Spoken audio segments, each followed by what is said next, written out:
But I would say you want to live a life that is helpful to other people.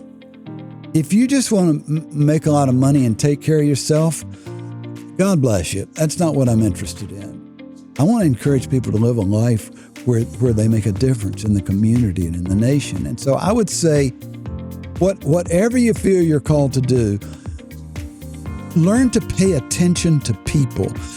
Always have relationships with people and figure out what concerns people have, what things are hard for people in life, where they need help, and try to figure out ways that you can help. I mean, if you're living in Falls Church and you've got kids in elementary school and you begin to meet other parents who they're concerned about the quality of the schools, and run for the school board or whatever you can do.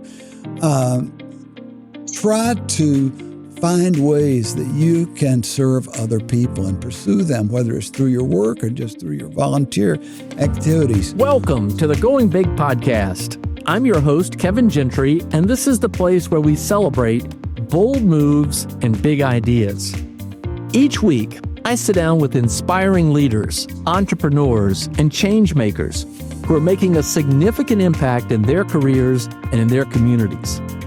Whether you're looking to level up your leadership, pursue your passion, or just get inspired to take your next big leap, this is where those stories come to life.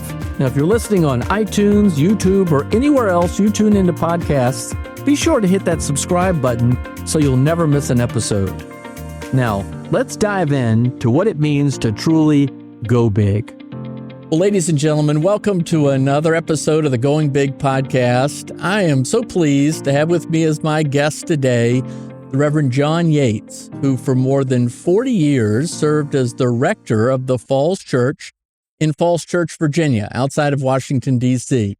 Under his leadership, that church grew to a very large congregation, serving so many people, families in the Washington, D.C. area, but in so many other ways. And this is why I wanted to have this interview today and have John as my guest.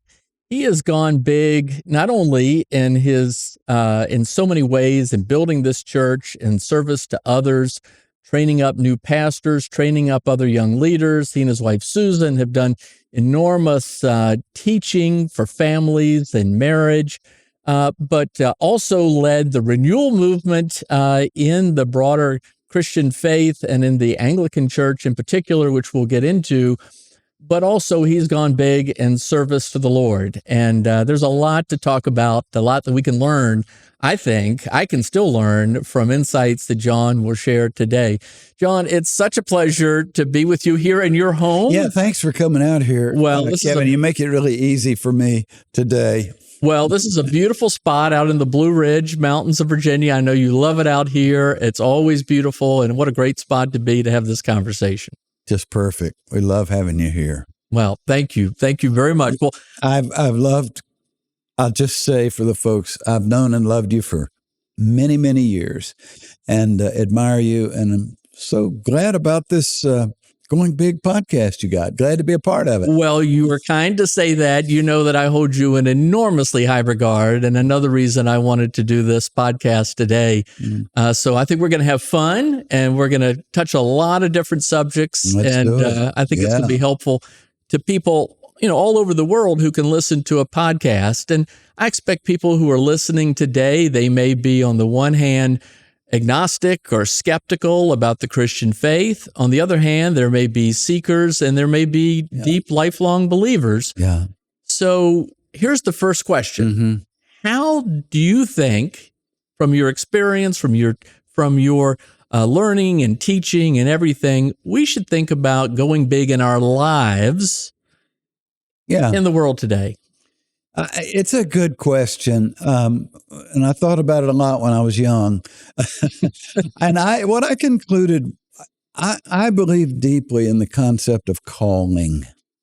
I believe that if we are open to Him, the Lord God will call us into particular ways of serving Him in the world. And the deal is to figure out that area in which you are equipped and called to serve, and then to begin to figure out how to think small and big in that area. I began to realize this when I was in my 20s. My dad was a pretty successful department store executive down in North Carolina.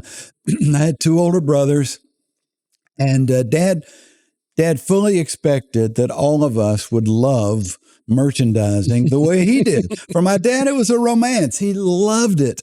And he had me working in the local store 5th grade on, making boxes in the stock room. And I faithfully served my dad there, all working part-time all through high school and college. And then when finally the situation came about and I told him I wanted to go to seminary, he was just incredulous. He couldn't believe that I wasn't going to go into the department store business. But I knew that wasn't my calling. I wanted to explore something else. And when you think about going big, I think we have to realize that people have different capacities. And some people have the capacity to go bigger than others. And you don't always know that. So, yeah. Well, thank you. That has been a very persistent theme throughout all the conversations I've had on this podcast. We're coming up on doing this for a year. And people say, it's all about finding your calling, your gift. Yeah. What is your contribution? But how do you discover that? How do you find that? And many people sometimes don't find it until later in life. Right. How did you decide to become an Anglican priest? How did you decide to go into ministry? How did you find that calling? I think it's definitely your calling. You're very gifted in that way. But you said you came upon it at an early age. It's funny. I didn't. I came upon it in my 20s. I grew up in a very strong family, a strong Christian family, a strong church family. And so from the time I was young, I knew that God is central in life. And I wanted him to be central in my life. But when it came to the church, I didn't meet many, I would say, sharp or appealing or cool pastors, when I was young. And so I didn't think in those terms. So you didn't see a role model necessarily you wanted to emulate. It wasn't like an athlete or an entertainer. I want to be that person. Yeah. I knew that the Lord came first in my life. I didn't know what that meant. And the church was important, but I was able to become involved in some Christian youth organizations like Young Life when I was young. That had a much greater impact on me. Then when I went to college, I began leading a bifurcated life. I'll just admit it right now. I was trying to be faithful to God, but I joined a fraternity, and I was trying to lead the good college life at the same time. And there was a lot of hypocrisy in my life, and I had to come to grips with that. The time came when it was Vietnam. We assumed we'd go to Vietnam. All of us, nobody made long-range plans. Then when I went to get my physical with the military, they didn't accept me. I had some sort of physical ailment, and they said, "You're not qualified." And so while I had been in college, I hadn't made any plans, but I had tried to study religion, and college religion courses, they can be confusing. I knew my faith. I knew Christ was my North Star, but I really wasn't sure about some of the things that I believed. And so I decided, look, here I am. I'm 21 years old. I don't have a job. I don't have a responsibility. I don't have obligations. I know my relationship with God's the most important thing in my life. I got to get some of these questions answered.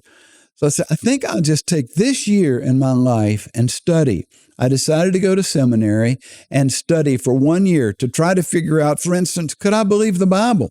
There were other questions that were fundamental to me, whatever I was going to do in my life. And that was at Princeton. That was at Princeton Seminary. It turned out to be a great experience for me. I learned, summer I was studying Greek. I learned that I had to trust my future to God. I wanted to be a significant person. I didn't know what that meant. I know I was very self-focused. And it was just like God said to me, I might be able to use you, boy, but you need to put me first in your life. So that was a big decision. And I made that decision. And within a year, Susan and I were married. We had wonderful years in graduate school. In my senior year, her godfather, who was a missionary bishop in Alaska, sat me down and he said, I don't know what God wants to do with you, but we could really use you in the church. He was an Episcopal bishop, missionary in Alaska. He said, you pray about it. I would love to bring you up to Alaska and set you to work as a missionary among the Indian people up there. But he said, there are many people in the church who need to know the Lord. They're there, they're good people, but they don't really know the Lord. We need young people like you. And Susan and I, as time went by, we heard a calling in the old bishop's words. And that calling was, give yourself to trying to bring renewal in the denomination you grew up in, which was the Episcopal Church. So we never anticipated it, but we felt a strong call, and that's the direction we went in. Of all the years, I never knew all this. All right. So explain a little bit more about renewal. And by the way, you and Susan are such a team, such a partnership. Yeah. It's always been John and Susan Yates and the teaching and the books that you all have done. And we'll talk more about that. Yeah. But help us understand, what did you mean by renewal in the church? Yeah. I'd just say about my wife, somebody asked me the other day, what has surprised you most in all your years of ministry? And the first thing that came to my mind was so surprising, but I said, it was how much I've needed my wife all my life. That surprised me. But anyway, she's just been, in many ways, a senior partner to me. But about renewal, renewal means, it means coming to be assured of a genuine and personal relationship with Jesus Christ. A lot of people believe, but it's not. They want, is it really real? Am I just believing make believe? Renewal means you're sort of coming alive in your relationship with the Lord, and the church, the mainline denominational church back in the 60s was, in a lot of ways, was pretty dry, pretty dead. Yeah. And people were looking for something more. And so that's really what we were called to. Well, let me ask you more then about sort of the influences of you, because I remember you started talking about people like John Stott when we started going to the church. Like, who's this John Stott? And I remember reading his explanation about a personal relationship with Jesus Christ, which at first mystified me. I was like, what does that mean? That really helped me. Yeah. But who are some of the other influences for you and maybe for Susan as well? I know you've spoken about your family, your parents, your mother in particular, but people like John Stott and even Billy Graham. Because Billy Graham was so key at that time in our world history. Yeah, he was a North Carolina man too. And we grew up, he was just lived an hour away. And he had to be a hero if you lived in North Carolina. And of course, we watched him on television. And I can remember when I was a little boy watching Billy Graham with my mother one day. And she said to me, son, have you prayed that prayer of commitment? And I said, oh, yeah, Mom, I did that a long time ago. She said, I want you to be sure, son. I said, oh, Mom, I am sure. She said, I want you to be sure. I want you to be sure that right now. So I remember I went into a little closet at the old farmhouse where I grew up, and I said, Lord, you and I both know this is unnecessary, but I want to please my mom. And so again, I want to give my life to you. And the Christian life's just a series of doing that over and over again.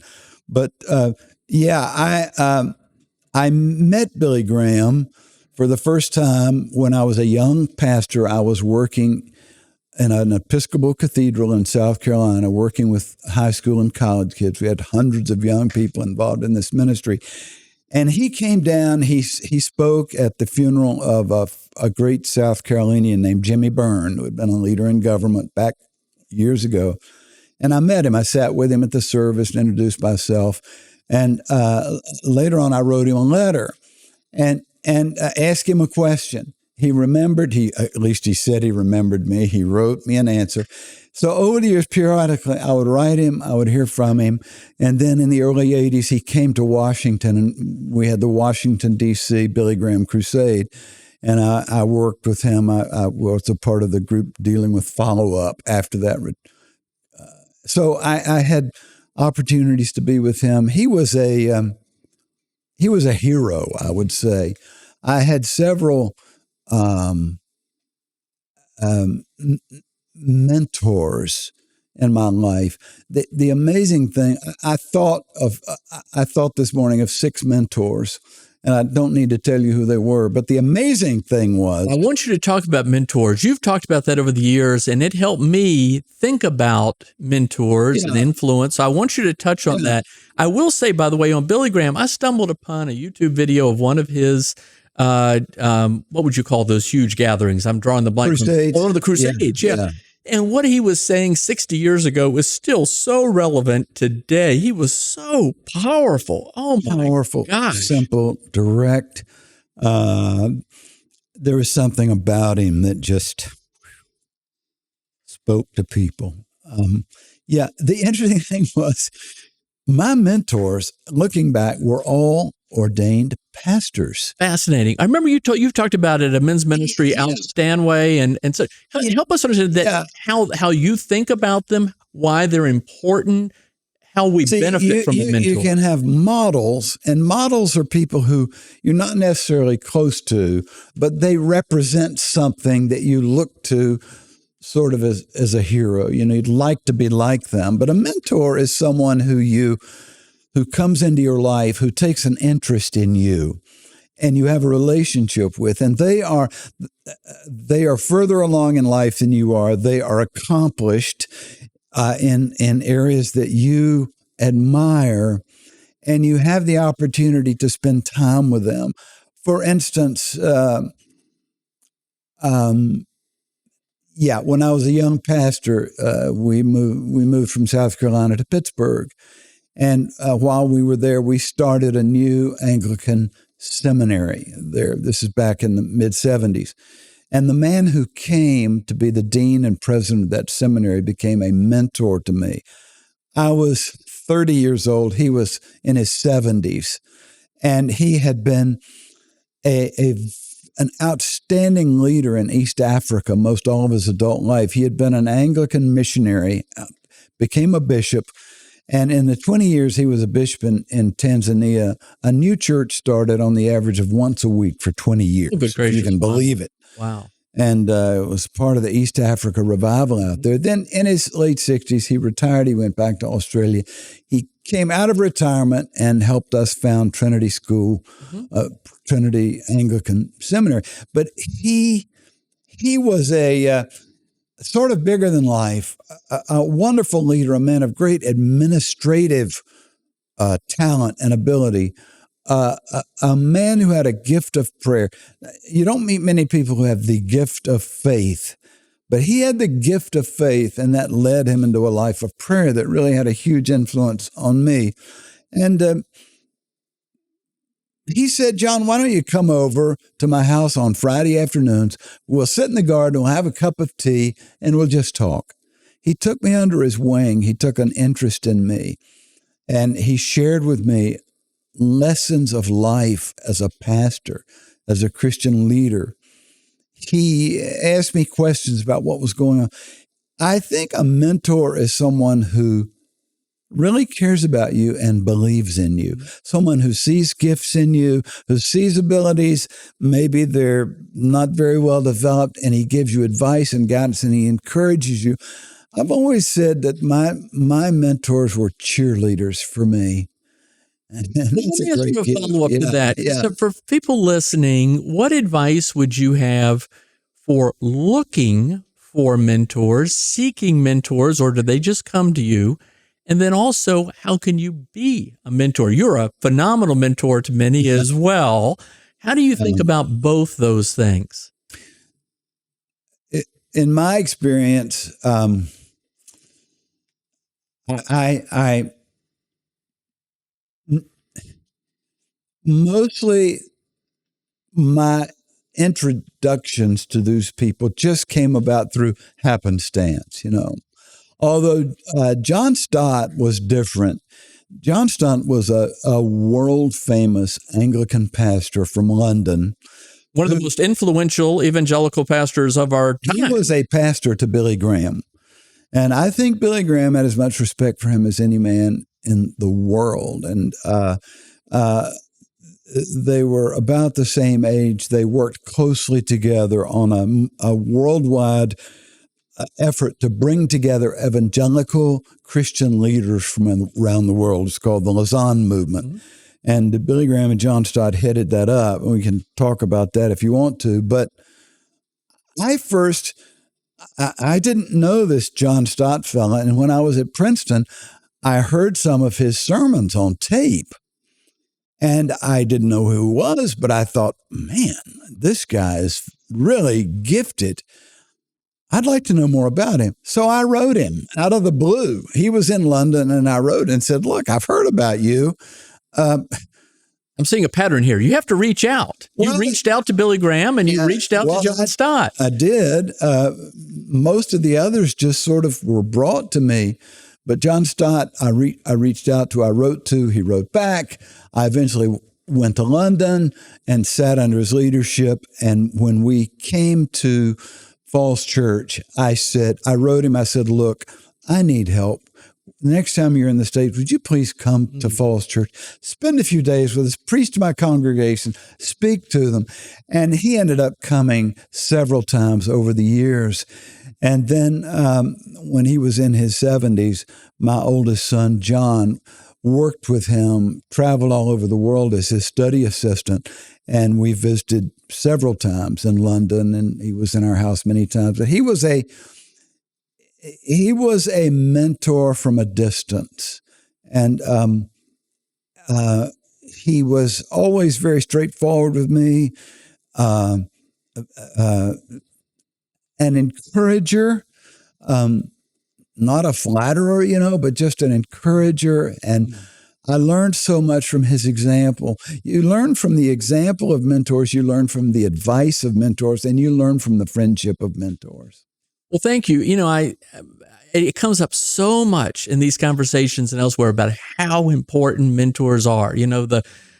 Sir Isaac Newton's observation that I can see further when I stand on the shoulders of giants. Why not tap that wisdom that has come before you? Yeah. I think a lot of people are either intimidated or just don't know how to reach out or to see it or whatever. So thank you. I think if you learn about someone, don't be afraid to reach out to them. If you meet someone who strikes you as, gosh, this is a significant person, don't be afraid to introduce yourself, to say, could we have coffee?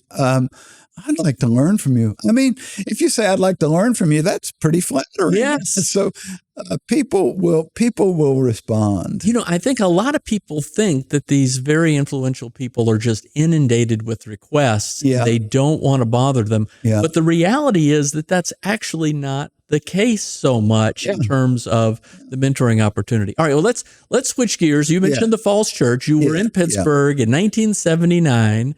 You and Susan and your family were called. You were called to the Falls Church, a sleepy little dying church in the suburbs of Northern Virginia. Right. Interestingly, the Falls Church, Virginia, is named for the Falls Church. Founded in 1732. George Washington's father was one of the leaders of the church in the beginning. And George Washington eventually became a member of the vestry of the Falls Church. And I think he chaired the building committee, but they built the original building that we were in for many years. Yeah. The history is that George Washington's early life was influenced by that service and his sense of service. And I think George Mason was a vestryman. It was a hospital during the Civil War. A lot of history. You're called. Tell us a little bit about that. It's obviously an important part of the journey, not just because of the consequential nature, but because it was a calling. And it was. You had some doubt. But a call is not always fun. It's not always something you expected. We lived in a suburb of Pittsburgh called Sewickley. And it's a beautiful place. It is the ideal little community. We thought we'd live there forever. I worked under a wonderful Englishman named John Guest, very, very gifted leader. I learned so much from John. He was another mentor. But my wife had just given birth to twins that gave us 5 children, 7 and under. And the very week that she was in the hospital having twins, I was preaching, and a group from this church in Virginia showed up at church, and they asked me to have lunch with them after church. And I had been recommended to them as someone they should consider. I was very young. I was just 32 years old. I had never been a senior pastor before, and I had absolutely no interest in talking to them. But my father-in-law had talked to me a few months earlier and said, if you never are willing to talk to people who come to you asking you to consider a change in location or a change in job, you might miss God's call in your life. My father-in-law's words were ringing in my ears when these people from Virginia came up, and I said, I better talk to them. Anyway, and it turned out that, I ended up coming down and meeting with them, and they contacted me. It was amazing. They said, we believe you are the man that God has raised up to come and be our leader. They sent me a telegram. They said, we will simply wait until God shows you that this is the right thing. Oh, wow. You can believe that? Yeah. And I still have the telegram. My wife and I wept in each other's arms when finally we admitted to each other, we think this is the right thing. Oh, wow. And so we came, babies in arms. It was so hard. We didn't want to come. Northern Virginia is not a friendly place. No, it's not. Half the people here are just as new as you are. They don't know anybody any more than you do. Very transient. The church was, there were good people, but I must say we were not made to feel completely welcome. I was young. I had never led a church before. My hands were full. Susan was overwhelmed with all these babies. And it was a dry church. And they said they wanted renewal. But when I came as an evangelical church person, I think it was a little more than they expected. And I remember after a couple of years, we decided to put Bibles in the pews. You would not think that would have been controversial, but boy, that raised a stink among some people. And I remember on a vestry retreat, the leadership of the church, after a few years, the members were going around and they were sort of checking in, saying how they're feeling about things at the church. And I remember this one beautiful blonde-haired Virginia lady with lovely gold jewelry on, very attractive, looked at me and she said, I don't like you. I don't like your churchmanship. I don't like what you're doing to my church. The first few years were pretty hard. Wow. Okay. Yeah. Well, let's talk a little bit more about this renewal. They were good people. Yeah. Good people. And we came to love each other. But it took a lot of work to build understanding. I remember meeting with 5 members of the vestry every Saturday morning for months and months, just trying to talk about, John, you say this, but we don't understand what you mean. And a lot of clarifying had to go on during those first few years. They were not used to my enthusiastic approach, personal approach to the Christian life. Yeah. Well, looking back, we could say the rest is history. It went on to become this very significant, large, influential church. Did you have a vision for the church? Did you have a vision for renewal? You know, in Proverbs, the Bible says, when there is no vision, the people perish. Did you come in with this, or what? Where were you? By the time I came, I had been a pastor for nearly 10 years, and I had experienced in Sewickley what I hoped to see in our church. And I remember early on, I preached a sermon. I said, this is my dream for our church. But honestly, Kevin, it wasn't a dream for huge, big programs. It was more a vision for the qualities I wanted to be true of our congregation. And I wanted to be a consequential person. I did. I know I did. And if you feel that way, I'm sure it impacts the way you do things. But I was learning important lessons, and it was a long time before I began to have much in the way of influence beyond our local church. But I wanted our people. I wanted to have them understand that you can really have certainty about your relationship with God. It's not presumptuous to believe that God loves you. It's not presumption to believe that Christ can be real in your life. In the Christian faith, we believe you can have assurance of that, and you can have a genuine relationship with God. That's what I wanted from my people. I wanted them to become simply what I would call self-feeding. I didn't want them to be dependent upon me or books. I wanted them to learn how to pray, how to read the Bible for themselves, and to become to grow on their own in the faith. I wanted them to feel confident knowing how to talk about the reality of God in this world and in our lives. I wanted them to experience this sense of calling in life. I wanted our people to believe that God has his hand on you, he has his eye on you, and there are certain ways he wants to use you. And if you can discern what his calling is for your life, you can live a strong and fulfilled life. And I guess I'd just say the other thing I really wanted was, I've always had a burden for young people and for families. I wanted to be a church where we weren't boring kids with the gospel. I wanted them to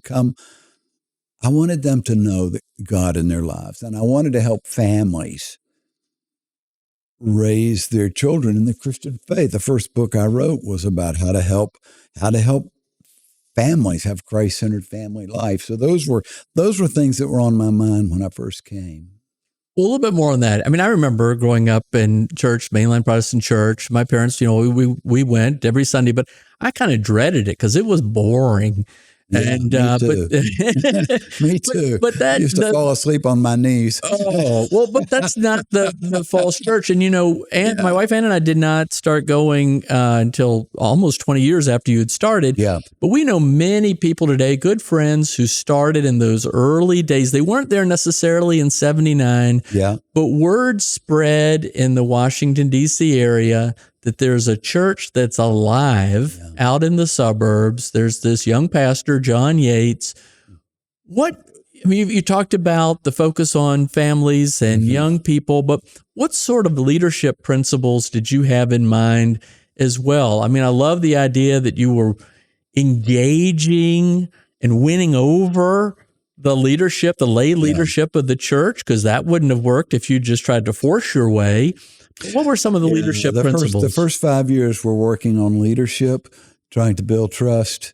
And then after the first 5 years, we began to experience a sense of unity in the parish. Some people left for various reasons, not many, but we were inundated with people from the beginning. And I think, a young pastor with a beautiful wife and young kids, that appeals to young people. Yeah. And so, and we're in a good central location, which was easy. And we did experience a lot of exciting stuff. One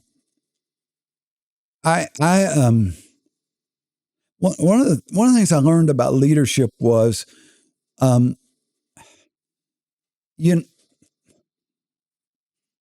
I always tried to do two things. I always tried to pay attention to the visions that people brought to me, because people would come and say, we need to do this, we need to do that. And you've always been a very patient listener. Well, I always have my own ideas, but I wanted people to know that they're important. And so, what I finally learned to say was, if I thought it was a good idea, I would say, I love this. I want you to see if you can find 3 or 4 other people who share this vision with you and would be excited about where, like, say somebody wanted to start a bookstore, a great idea. We need this, but come back when you've got some people who want to be committed to that with you. And then we'll talk about it. But what a great idea. I mean, you were engaging them in leadership by getting them involved, but they had to demonstrate some initial market support. If they wanted to do something themselves, I needed to be sure they could do it. The visions that I brought were I needed to be sure. In other words, if I had a vision for something like the Fellows program, we'll talk about that in a minute, I needed to get people to help me with it. But I felt that if it was something really important, I wanted to take leadership first. I wanted to bring this thing into being, but I wanted to have people who would walk with me and observe where we were going and share in that vision with me.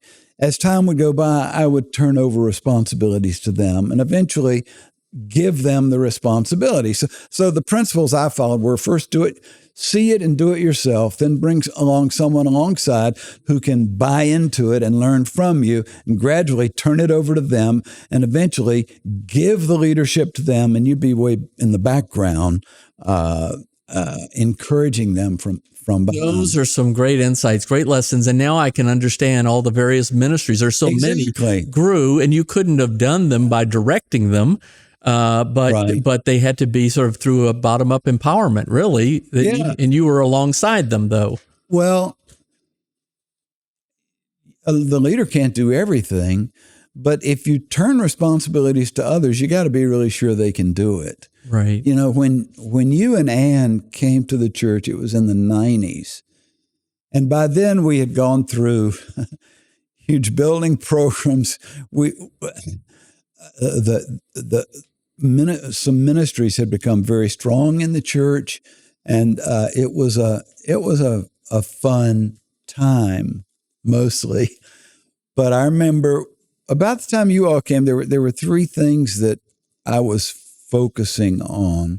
I don't know if you remember, but around early 90s, I began to have a desire to spend more time with the men of the church. Mm-hmm. The men's ministry was huge. Yeah. And so I pulled aside a little group of men and I said, I get so frustrated because on Sundays I preach to families, little children, everybody's in there. There's so much I'd like to share with you all that I just can't share on Sunday mornings. There's some great jokes I'd like to tell you, but they're kind of appropriate just for men.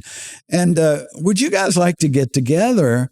So we started with like a dozen men and a meeting once a month, but that became a very strong aspect of the church. Eventually you would have a couple 100 men coming together once a month. And we built a very strong group of men Nothing against women in the church.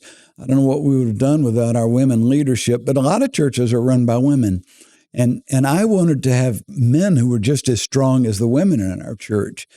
And that was just great fun. It was a big deal. And in those sessions, those ministries, I mean, you went into some deep, tough subjects, but you're right. You couldn't have done in a normal worship service. That's good. Very good. By the way, you have this great book about how a man prays for his family. We'll talk about some of these other books. Yeah, that came out of the time with men.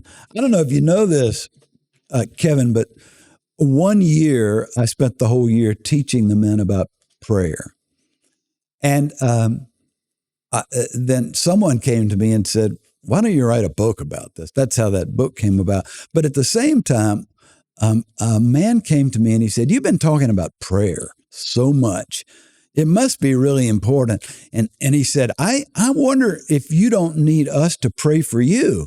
And I said, gee, that'd be really great. I need it. He said, I'll get together 30 men and ask them to agree to pray for you 1 day a week. I'll even ask them to fast and skip a meal and pray for you 1 day a month. And let's see how that goes. And so he did that. And I gave those men something that I wanted them to pray for. And so they did. So after a first year, one day someone said to me, how's your year been? And I stopped and I thought, wow, my year, God, it's been a great year. I thought about it. I wonder why it's been such a great year. And then I thought, I've got 30 men who've been praying for me. And I told him that. And he said, well, if this has been a good year, maybe I could get 60 men next year. You'd have twice as good a year. Kevin, I ended up having 200 men praying for me, fasting and praying for me. I would send out a little card once a month. You were probably on the list. With a picture, a paragraph, and 3 or 4 things that were we could pray for you about. Yeah, and maybe travel, maybe speaking, maybe something going on in the church, finding a new staff member, a problem with a child, a health problem, something. We shared life together, and it made a huge difference. Okay, so speak a little bit more about that. So I learned from you in the church the power of prayer and praying for others. And, I will now often ask somebody, how can I pray for you? Something I never would have dreamed of asking. Yeah. And it's very meaningful to the person even to be asked that question. Here we are at your farm. every every summer about this time, you would collect prayer requests from everyone in the church. Yeah. And you'd spend at least a week fasting and praying individually over each person's prayer request that you received. And then you'd send us a note about how you prayed for it. I don't know how you did that. I will say your handwriting was a little tough to read after writing 800 notes or so. But tell us about that. And how should anybody listening think about receiving prayer and offering prayer? The Bible teaches us that we've been created by God and that God loves us. And Jesus taught us to think of God as our Father in heaven. And he said, you should take your concerns to my Heavenly Father in prayer. I really think, Kevin, if it's a concern to you, it's a concern to God. People might say that's crazy, that's being presumptuous, but God can know all people. He's not limited, and he's created us to be his children. And so I've always believed that prayer is real, that prayer is effectual, and God hears and answers. He doesn't always give us what we pray for, but he may answer yes, he may answer no. He may say, you're not ready for that. And sometimes he might even say, what, you asked that? You got to be kidding, son. But in the 90s, I began to feel that I needed to be a better pastor to the people. And I thought that a pastor should pray. A shepherd should pray for his sheep, And so I did. I sent a note out to everybody and said, I'm going to go away and pray for you if there's some way you want to let me know how to pray for you, I will pray for you. And it developed into I suppose I did it maybe the last 20, 25 years of my ministry at Falls Church. I would do that. When we worked out a system so people could send me confidentially, but my secretary would address envelopes to people, and I was able to write a response. But every summer I got hundreds and hundreds of letters from people. And, the preacher always thinks that his sermons are the most important thing that he does. That's what he really spends time on and all of it. I wish I could tell you the number of people who came to me and said, John, we love your leadership. We love your preaching.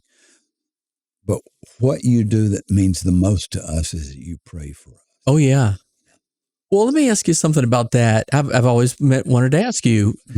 You spend a week out here at the farm. I don't know, it's by yourself. You're fasting. Yeah, it's by myself. Yeah. And you're receiving 800 or so requests that are probably not pleasant. I mean, no, people are praying for needs, and they're unleashing some needs that are deep and profound. And how do you personally handle that? Yeah, it's part of my calling, so I know it's the right thing to do. You have to sort of get yourself geared up. And I can't say I look forward to it every year. I mean, my flesh dreaded it, but I wanted to focus completely on what I was doing. And so, of course, I wouldn't let my wife or anybody be here with me. I would have a stack of envelope letters from people. I would sit and I would read their letter. Many times I got 3-4 page typewritten letters from people. Some people began to see it as an annual visit with me. And free people sort of like an annual report to the pastor, and they'd say, here's what's been going on, John. And on January 17th. Yeah, I remember one fellow wrote me one year and he said, I've been wanting to get married for a long time. I'm going to ask you, please pray that God would give me a wife. So next year I got a letter from the same guy. He wrote back, he said, I still don't have a wife. This is the second time I've asked you to pray. Would you please pray that I get a wife? Next year, I get another letter from this guy. He says, I've asked you 2 years in a row to pray for a wife. I still don't have one. 3 strikes and you're out. So I prayed for him again. And I don't know. He eventually went off on his own and married the wrong one. It didn't work out. But there were a lot of funny things. Oh, wow. But it was, it demands. Wasn't it overwhelming? Totally focusing on the letter before you, trying to just think about that person and bring their need to God and intercede for them. And you wonder, is there something I need to say to them? And then the hard thing is, you pray, and then you have to move on to the next person. And so I found that if I started early in the morning and prayed on into the evening, I could cover about 100 letters a day. Wow. And yeah, it was very exhausting. I couldn't do much else. And after the first few years I think I started eating a hard-boiled egg each morning. And I drank a lot of water. Well, doing that in terms of fasting and in this, oh, wow. Well, let me ask you actually a related question too that you touched on. So when you're at a period like you were building the church, and we'll say like the growth period of our lives, that tends to be the moment when we are newly married, have young children. We're trying to raise our family while we're in this growth period of life. Yeah. How did you balance all those demands? I mean, if you were having to meet on Saturday mornings, that's a big demand. You were visiting people in the hospitals. And what advice would you have for any of us about how we think about that or advise our children and grandchildren to think about it? I've known so many men especially, but now women too, who at the time when their family needs them the most, it's the time when they're trying hardest to build their career. Right. There's so many conflicts. I would just say, honestly, I don't think I did it very well. Well, you've got a beautiful family. They're very engaged with you. But Susan does say in her books that you were traveling a lot or you weren't home a lot.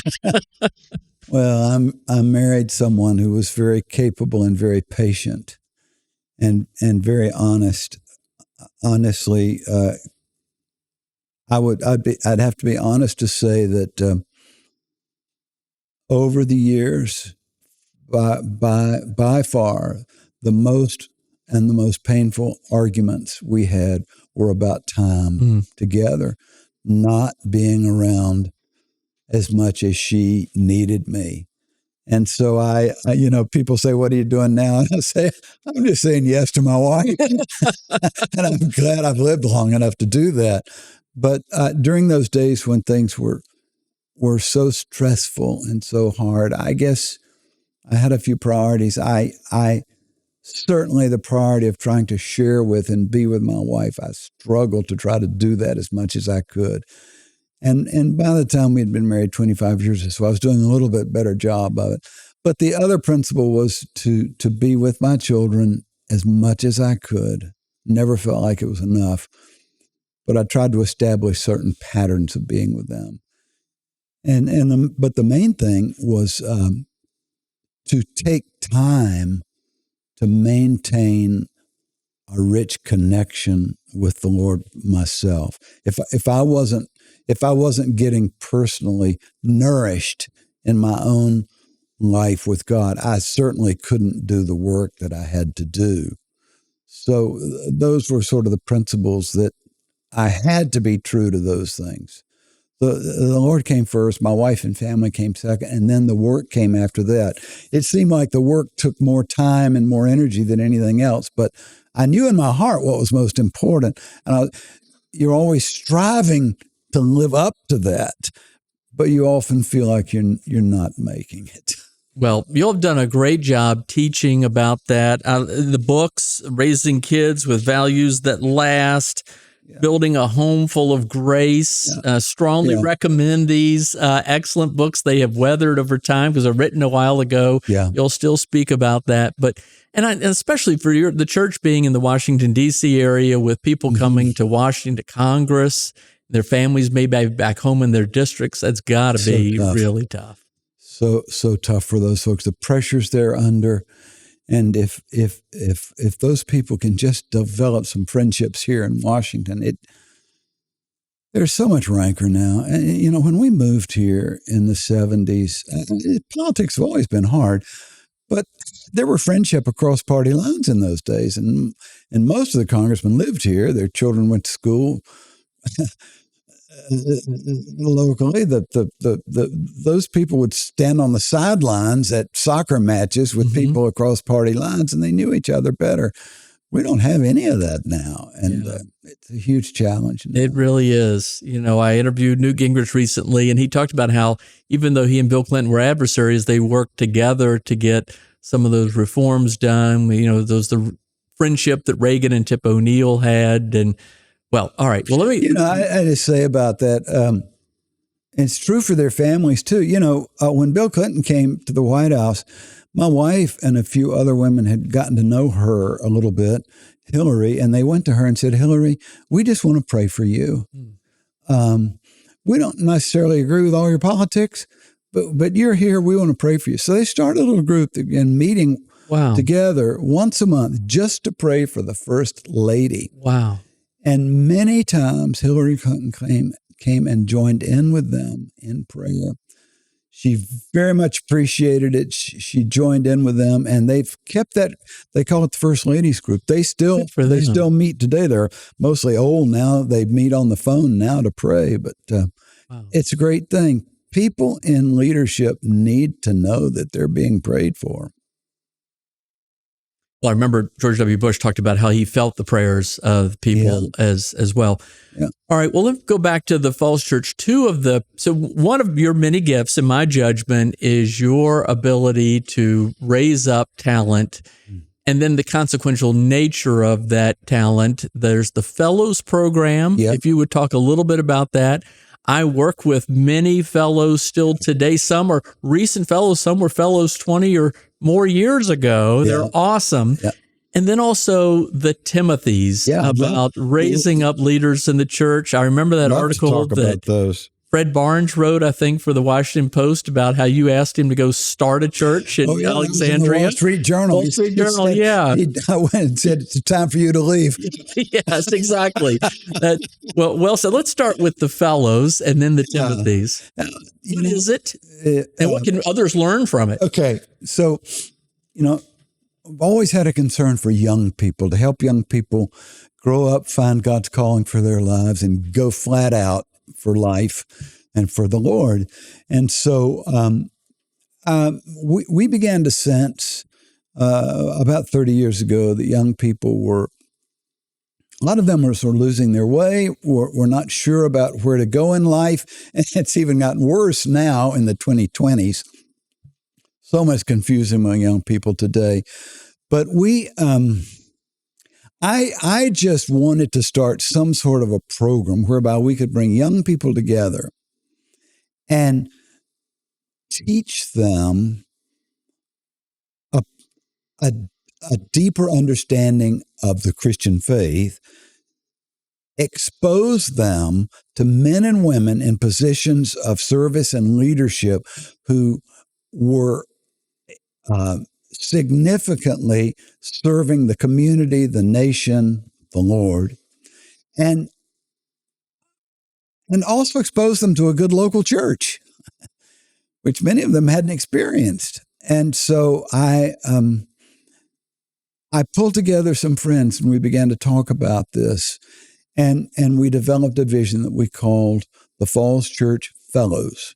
And now this Fellows vision has spread across the country. There are many, many churches that are a part of sort of a national network, the expanded Fellows network. But the way we did it was we recruited about a dozen, seldom more than 12, young men and women just out of college, and brought them to Northern Virginia, and we took care of their room and board. We got them a part-time job in an area that they were interested in. If they were interested in politics, we tried to get them a job on Capitol Hill. If they were interested in medicine, we tried to get them a job working for a doctor, whatever. And we sought to teach them. I had a seminary professor come in and teach them one morning a week. We wanted them to experience rich community, deep friendships. We wanted to build relationships that would last in their lives, and they have. And I'll never forget the first fellows class. About half those kids were all in my daughter's wedding. There was a North Carolina influence and Virginia influence to a lot of them. But the word began to spread. Mm-hmm.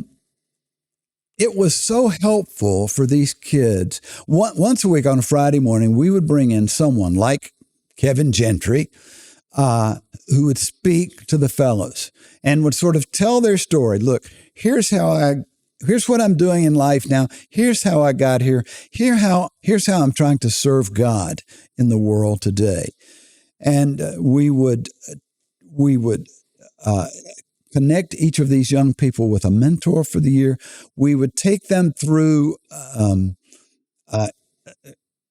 we would give them aptitude tests, talent tests, and things to try to help them figure out what they might be good at. And we would try to guide them as they began to plan their life. And it's interesting, every year at least half these kids stay in Washington, D.C. Well, one of the other benefits is they often stay in that church, and it brings up a younger element, and they raise their families. This congratulations, because the consequential nature of that is substantial, and we'll see those consequences for a long time. As I say, I'm still working with, there are a dozen I can rattle off the top of my head that I'm working with in various ways that came through. And some of them, not only the Falls Church Fellows, but Fellows programs that came from the Falls Church Fellows program. It's called the Fellows Initiative. If people want to look into maybe doing that for their church. Go online, the Fellows Initiative. There's several churches across the country. And then And so we have this national fellowship. There are lots of other churches who've heard about what we were doing, and they said, we're going to do that. And they've started their own fellows programs sort of on their own. They're not a part of the Fellows Initiative. And it's not just churches. There are communities who've said, we want to do this in our community.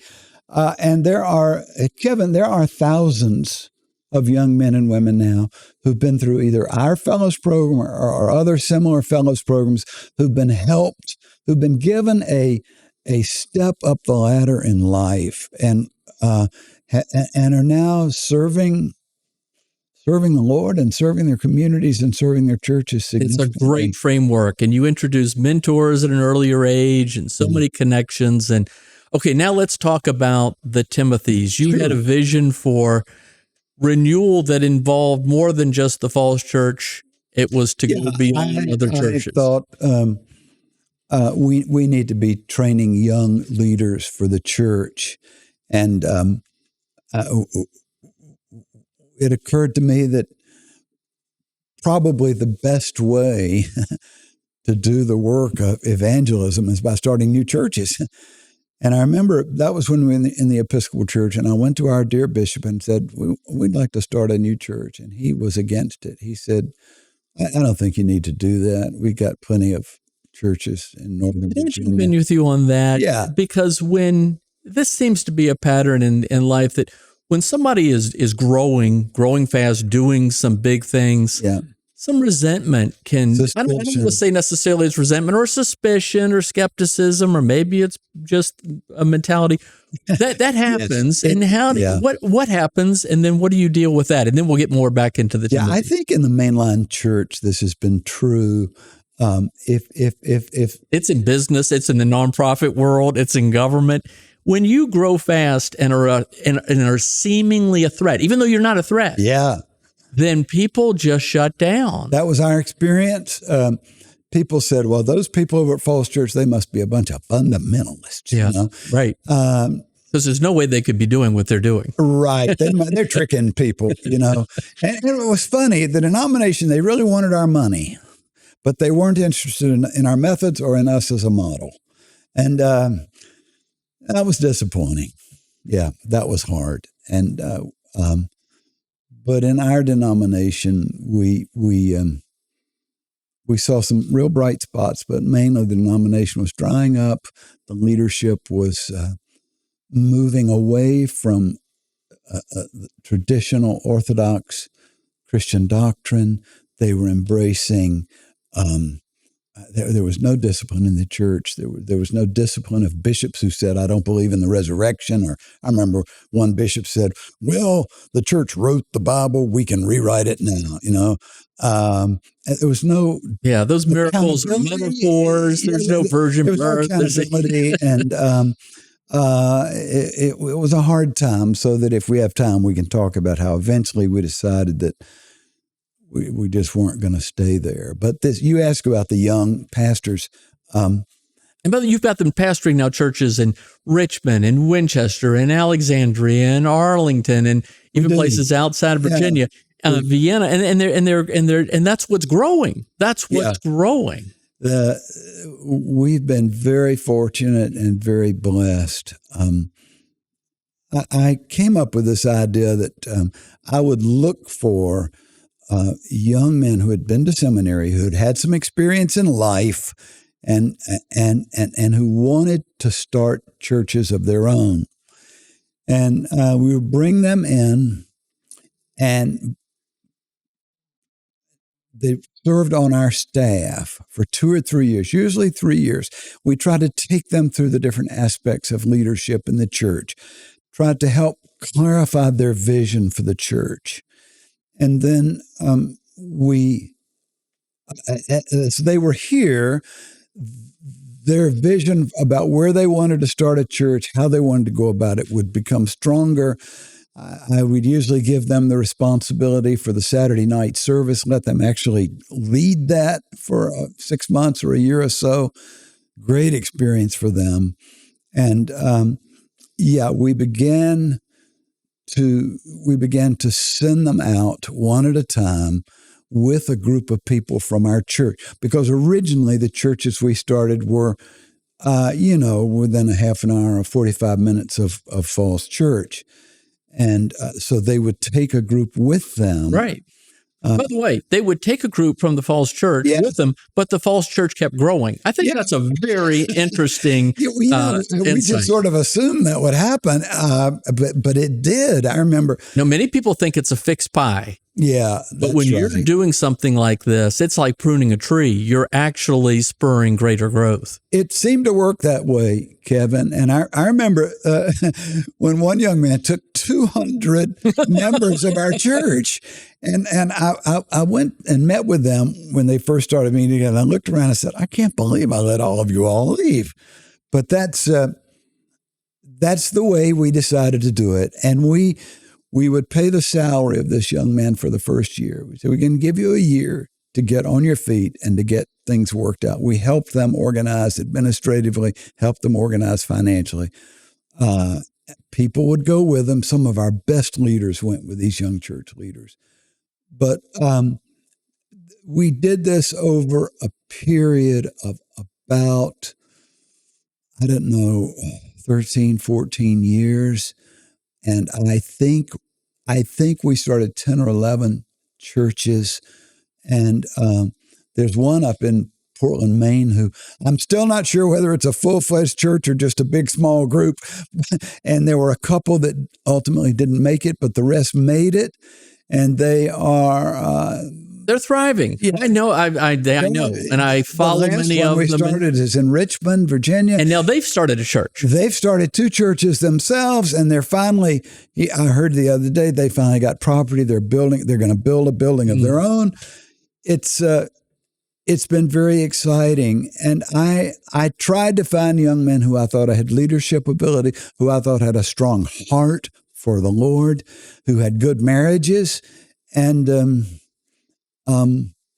well, it's remarkable, John, the consequential nature of this. This is, again, this is why the biggest reason I thought about you with respect to going big, because these 2 visions you had tied to renewal based on that principle, with respect to the Fellows and the Timothies, has just impacted thousands and thousands more than you could have even done just from the Falls Church because of the leveraged manner of it. And again, we're going to see the benefits of that for years, and others can learn lessons from this and apply it in their case. It's amazing. All right.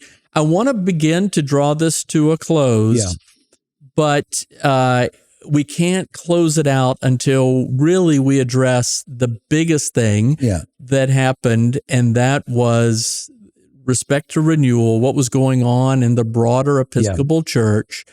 It's covered very well in this great book by Josh Simmons, The Awakening of Washington's Church. Great play on both George Washington and Washington, D.C. Just what began to happen, and then when did it become impossible? And then we'll walk through a little bit. It's in and of itself, it is an extraordinary going big story. It needed a good book like that. I'm so grateful. It's excellent. And I've given this to others in the Presbyterian Church, in the Methodist Church, and others who are trying to figure out in similar ways what to do.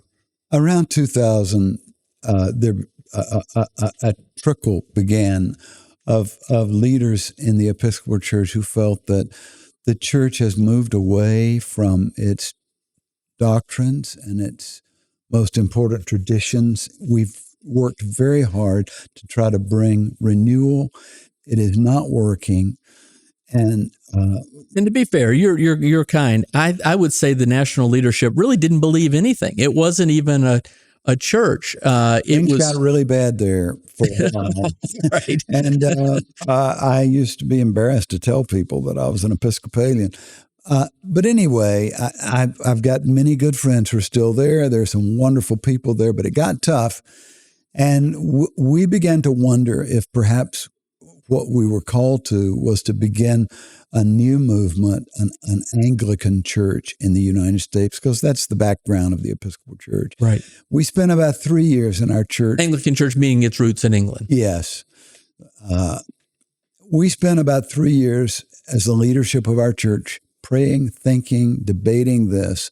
And eventually I took a group of about 15 pastors of other Episcopal churches to our bishop, and I said, Bishop, we feel we can no longer in good conscience remain in the denomination. We want to leave. We want to figure out a way that we can stay in our buildings. We want you to let us go. We want to figure out with you a way that is fair to keep our property. We spent a couple of years trying to figure out how to do that. And when we finally figured out a way to do that and our bishop agreed, at that time, the National Episcopal Church stepped in and said, no, if you want to leave, you have to leave. We own your property. And by the way, what then happened was so drastic. Just say a word. Yeah. I mean, the members of the church effectively were sued. You were things happened to you. About 95% of our church members voted, we have to leave. We think this property is ours. And so we did that, and the National Episcopal Church sued us. They sued me. They sued the vestry. They sued the church. They said that the property belongs to us.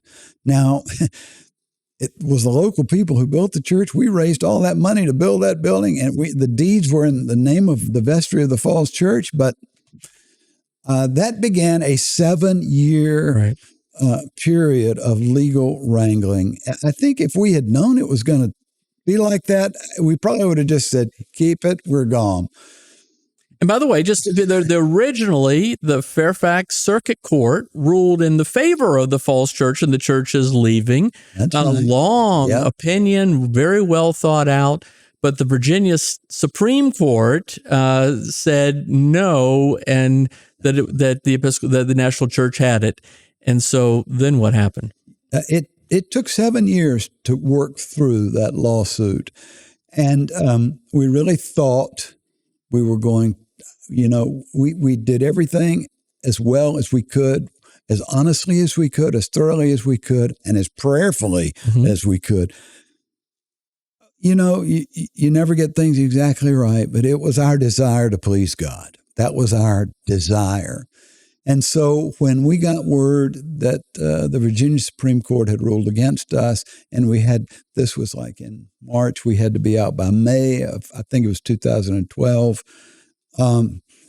We were quite surprised. We were very disappointed. But, what do you do? You've done everything you can. The answer is no. Are you going to go cry? Are you going to curse? Are you going to be angry? None of that would have been worthwhile. But what does it mean to be out? I mean, it meant you effectively thrown on the street. Yeah, we were. It meant everything. As a pastor, did it affect your health insurance or retirement or everything? Everything. I had to fight for my retirement, but I had been in 30 years by then, so I was vested, so I was able to keep that. But the house we were living in as a family, we lost. All the church buildings, we lost. All the prayer books, all the Bibles, all the equipment, all the money that we had as a church was lost. I'll never forget the day that we had to turn over our keys to the denomination. I had a vacuum cleaner run. I was trying to vacuum my office out so it would be okay. It'd be presentable for the people who came in. By the way, I remember your son-in-law reaching out to the men of the church saying, please come over and let's just clean up and make this as nice as possible. They did. They were putting it in the best shape. The nail holes in the walls and painting. And I remember my daughter, I couldn't believe my daughter actually brought a cake in. She said, I just baked this for the minister who's coming. And she put it on his desk. She said, welcome. It's yours now. I mean, we tried to be gracious. And I remember God gave me a passage of scripture that really helped me get through that time. That week, when we learned that we had lost the property, I read in the Gospel of John a verse that gave me the courage to believe that we were going to be all right. It's where Jesus was talking to the disciples just before his crucifixion. It's in John chapter 13. He said, what I'm doing now you do not understand, but one day you will understand. I took that to the congregation. I said, look, this thing is in God's hands. We do not understand what God is doing, but one day we will understand. And Kevin, that was 15 years ago. I guarantee if you go to any member of our church who was in our church at that time and you said to them, do you think we did the wrong thing? Are you sad we did what we did? Should we have done otherwise? I don't think you'll find anyone who says we did the wrong thing. Agreed. And I don't think you'll find anyone who says, we realize now that God was doing something different. That enabled us to start training Timothies, to plant daughter churches. It enabled us to reach out to think so much bigger. And who would have ever thought that now we'd be in this amazing office building? And well, let's speak to that. Okay, so you're jumping ahead a little bit because this is the story. Yeah. I mean, so we talked about, you're called to the false church. It's a dying church. It's revived. There's renewal going on. The Fellows, the Timothies, these men's ministry, all these ministries is flourishing. And then on principle, you must leave and you're left with nothing. Help us understand now what happened, because it wasn't an immediate turnaround. And by the way, speak to, if you would, that last service at the church. Yeah. That was an extraordinary experience. The last Sunday, we met Sunday morning, but then we met Sunday night, and we had a couple thousand people that crowded in, I guess. And it was a time we said, we're not going to be sad. We're going to praise God. By the way, I remember your children sitting on the front row. Really? I asked all of the young men who were in training. I think we had 7 at that time. I said, I'm going to give each of you 4 or 5 minutes to say what you want to say to the congregation. And that was very moving to hear each one of those young men speak words of encouragement, words of faith to the church. And then we had prayer to commit the future to God, and we prayed that he would protect this property that we had loved. And then we said, we'll let you know where we're going to meet next Sunday. We didn't know. So that led to a period of 7 years. 7 years of what we call tabernacling. Maybe it was, I don't know, 7 years in the wilderness. One place after another. And the amazing thing was it didn't weaken the church family. No, it didn't. It did. But it was not even a reliable place. It would be a hotel one week. It would be an elementary school another week. Email. Here's where we're meeting. Bishop O'Connell, a Catholic school, gave us their auditorium. Columbia Baptist Church. We couldn't find any place that was reliable. And finally, I went to the Roman Catholic Bishop of Arlington, and I said, you've read about what we're doing. I've said, your Bishop O'Connell High School is the only place I have found that is not being rented now, that is big enough to accommodate us. I know you're sympathetic with us. You're a man of God. I know you care. I know you have friends who are Anglican bishops. Would you consider letting us rent your property? And but doggone if he didn't do it. Oh, it was extraordinary. He did, and we met for 2 or 3 years. That's what really saved us. Oh, but meeting in the auditorium on Sunday morning, and maybe they had a play the night before, Romeo and Juliet. The set would still be on the stage, and you'd be moving along amongst these pieces, and you kept on. It was a lot of work, and we tried to get as many people as possible involved and set up, take down. We were running. I thought I'd be retired by then, but we were running. Well, that's another. You were trying to retire. So speak to 2 things. Yeah. One was the amazing, unexpected gifts that happened. I think the story of the communion instruments was extraordinary. And then also how you found the new space and where we are today. Yeah, it was just phenomenal to see how God answered prayers. When one of the things that's important to people in our tradition is the communion service, which is the heart of our worship. And we had early colonial American pewter and silver that we used in the communion service. Precious, historic, and we lost all that. And around about the time we were leaving, the lady who was in charge of that came to me and said, "What are we going to do?" I said, "I guess you'll have to go to the thrift store and find stuff to use." And one day, a man came to our church and he asked if he could see me.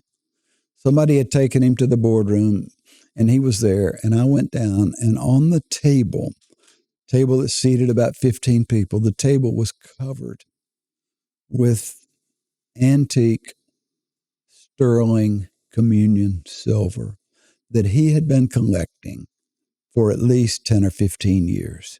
He's an antique dealer. He read an article about our church and he said, "I'm going to help them out." He came down and he gave all this to us. And when I shared the picture of this with the congregation, it was like, gosh, we're going to be all right, you know. And we were. People were extraordinarily generous. They had to dig deep during that time. And I'll never forget, one day a man came into our church. It was a temporary office. I think I had a cardboard desk. And he said, "We love what you're doing. We had a major sale. We're not rich people, but we got some stock. We sold it. We got more money than we ever dreamed we'd have. I want to give you a gift." He put a check for $100,000 on my desk that day. I was just weeping, you know. Things like that were happening. Our needs were met. And then our leadership began to develop pretty radical visions about where we might go, what might be our eventual home. And our people led us to a piece of property that it's just mind-blowing how well it's worked. It really is. And to build that kind of place inside the Beltway in Washington, D.C., which is not a place where a lot of new churches spring up anymore. Yeah.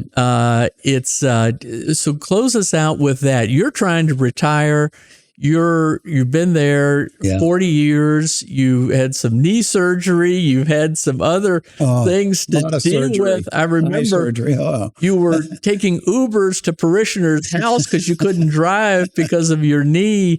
To meet with various folks, and but you found this property. The church found this property, and you also, our church found a successor to you, which is when a big person steps out in leadership, almost effectively founding that modern church. It's tough, and it was somebody actually that you had trained up as a Timothy, Sam Ferguson, an amazing pastor, just amazing preacher.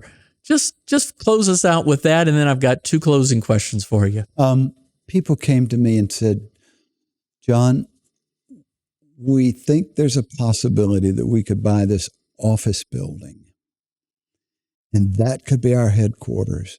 We could rent out most of it, and that would enable us to pay the mortgage on that building. There's enough property to build a church there." Fairfax County came in and said, "You need to build a parking garage to accommodate 552 cars." We had to do that before we could build the church. So our leadership had come to me and said, "John, you've worked hard. We love you. We want you to be able to retire, but we really need you to see us through this time. Please don't step aside until we've got a new place and we feel like we're on our feet." And the call to come to Falls Church had always been strong. The reason I never left to take any other job was God always said, "You stay where you are. I'm not finished with you yet. I've still got work for you to do." And so I had no idea that we could raise enough money to purchase this land, this office building, to do what we did. But I learned two things. I learned that I learned again that God is faithful. And secondly, I learned that if you are trying to raise money for something good people believe in, they will give. And the third thing I learned was a lot of people in Washington have a lot more money than I knew they had. I never cared about that. But all those snowy night visits in people's homes were precious, and people gave generously. And so it worked out. And we began building the building. We could see it. We could see what it was going to be like. And so I went to our leadership and I said, it's time to call somebody to take my place. I'm going to be in my mid-70s. My wife needs me. We set up a committee. I set up the committee with the vestry's permission, but I said, I will not be on it. I don't want to choose my successor. Yeah, I'd love it if you call my son, but I'd probably be awkward. You do what you think is right. And we did an international search. We interviewed candidates from other countries, and lots of different people applied. Yep. And I know it must have been tough not knowing exactly what we were going to do. I think we were actually in our basement at our home the night when the vestry announced the decision. Wow. And you joined us, but we didn't know what the decision. You didn't know what the decision was going to be. I thought it would be wrong if I tried to influence this decision. And by the way, good for you, because there are a lot of leaders that couldn't do that, and that creates a lot of challenge. But I was so happy with the choice. It was a great blessing to be able to introduce him to the congregation that day and turn over the reins of leadership to him. Well, the church is thriving, and it's thriving in so many ways. All right, here are the wrap-up questions. First, for young pastors today, now thinking back even over your life, but even where they are today, I believe you still have a community of these young pastors. You bring them out here to the farm. I try to stay closely connected with and be some sort of a mentor to young pastors. Our Timothies, most of our Timothies still meet with them as I can, and they do come. We all meet here at the farmhouse twice a year for an overnight retreat, and we have a great time together. They're mentoring other people now, but it's a blessing. And I guess there's so many things that I try to communicate to these young men, but I would say if I'm talking to a young man who's trying to find God's way in his life and do well, whether it's leading a church or whatever, I would say, first of all, love, listen to, and pray with your wife. That's the first thing I'd say. And then I'd say, learn what you do best. Figure out where your gifts are and where they're not. Pay attention to your dreams. Pay attention to the things that get you really excited. As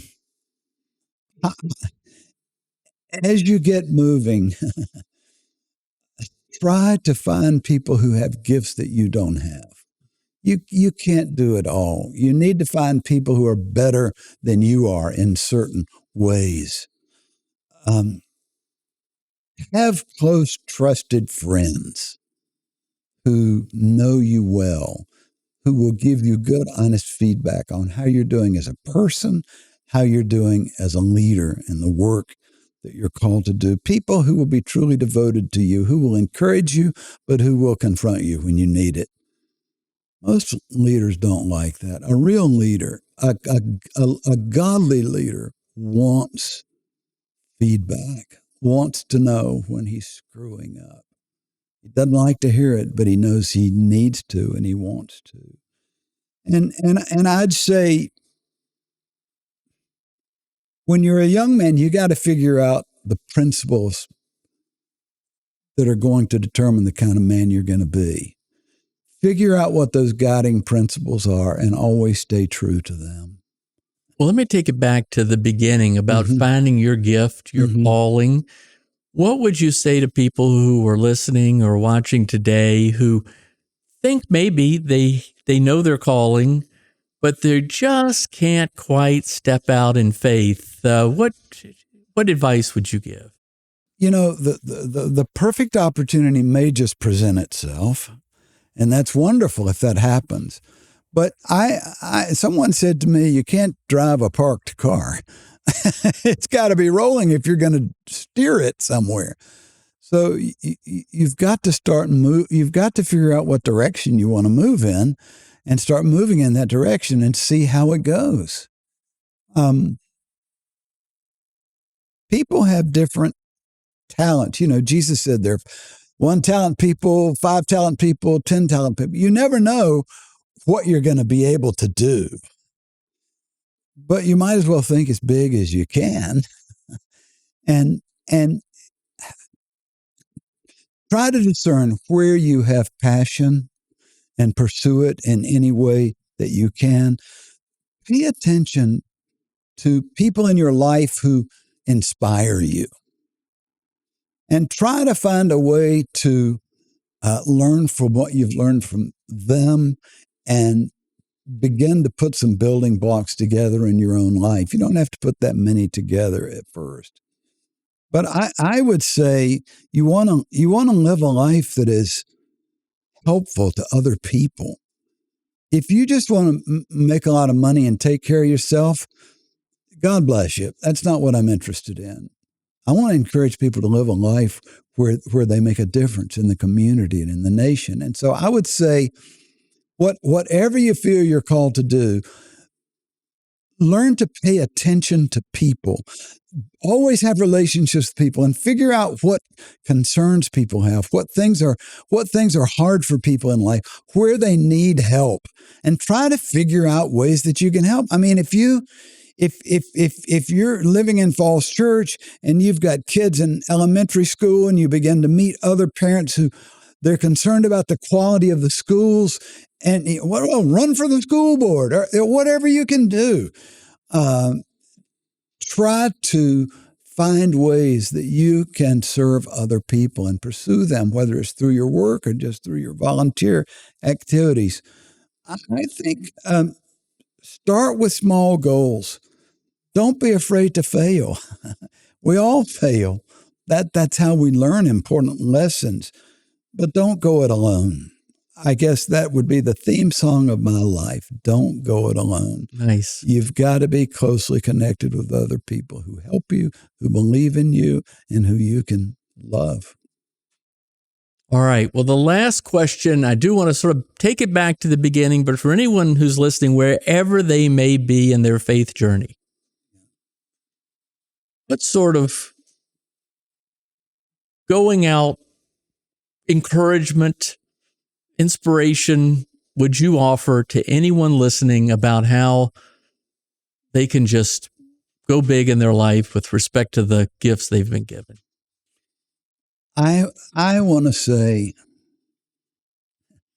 life is hard. Don't kid yourself about that.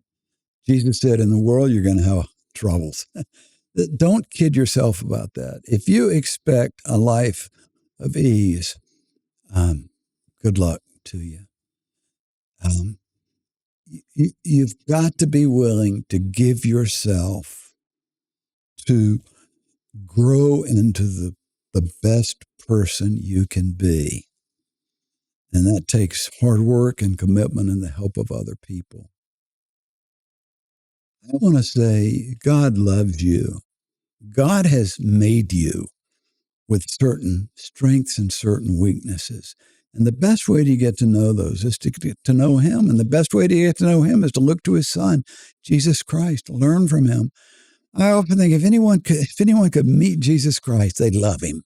There's so many misconceptions about Him, So I say, go for Him. You may be a 10-talent person. You may be a 1-talent person.